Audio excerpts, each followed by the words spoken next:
जय श्री राम मित्रों। मित्रों, आगे क्या होता है जानते हैं।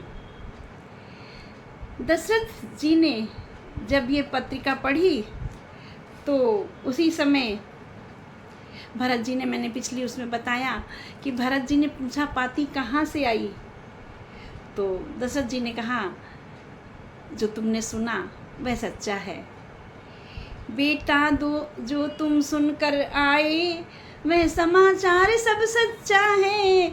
रविकुल का रवि मिथिलापुर में पूरे प्रकाश से चमका है। उस धनुष विश्वविद्यालय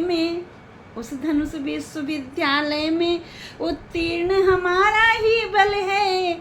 पत्रिका न है मिथिलेश्वर की, ये छात्र परीक्षा का फल है। गुरु गादित ने चेले से, गादित ने से चेले से, ये गादित ने कौन है? विश्वामित्र जी हैं, उनके पिता का नाम है गादी।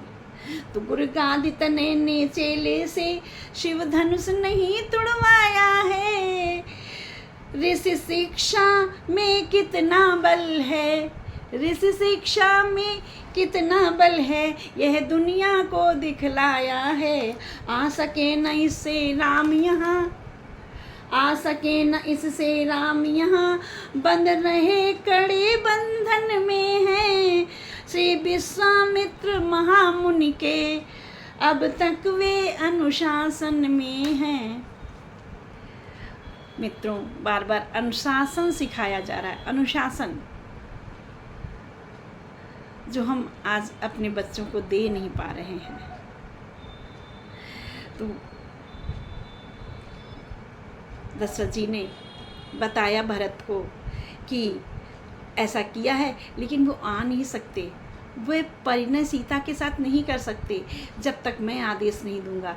जब तक गुरुवर आदेश नहीं देंगे तब तक कुछ नहीं हो पाएगा। यह खबर भरत जी जाकर के माता कौशल्या को देते हैं, माता सुमित्रा को देते हैं। माता कौशल्या और सुमित्रा तथा कैकेयी के आनंद की सीमा ही नहीं है, बहुत हर्षित होती हैं।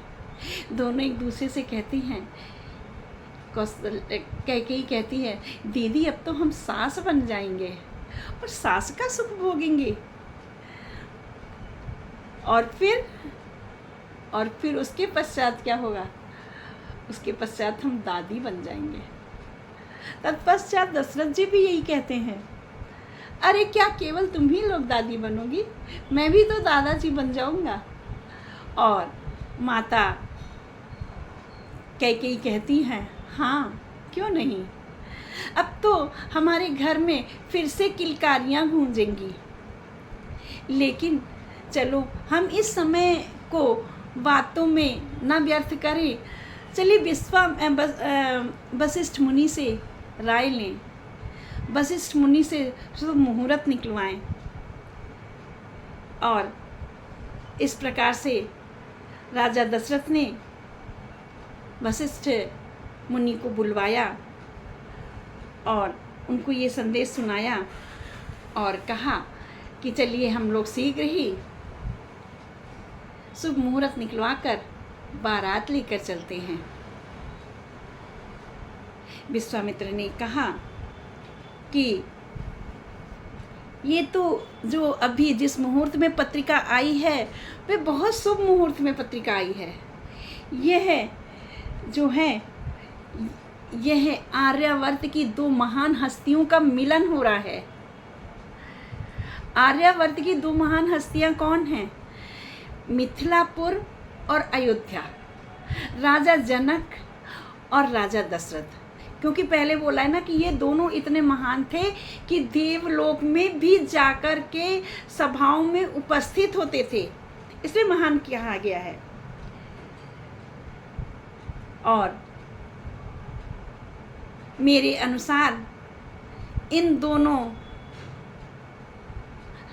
हस्तियों का मिलन बहुत ही अधिक सौभाग्यपूर्ण होगा।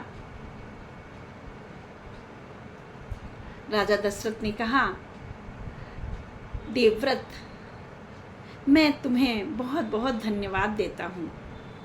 आगे क्या होता है जानते हैं अपने अगले वीडियो में। बने रहिएगा मेरे साथ। जय श्री राम।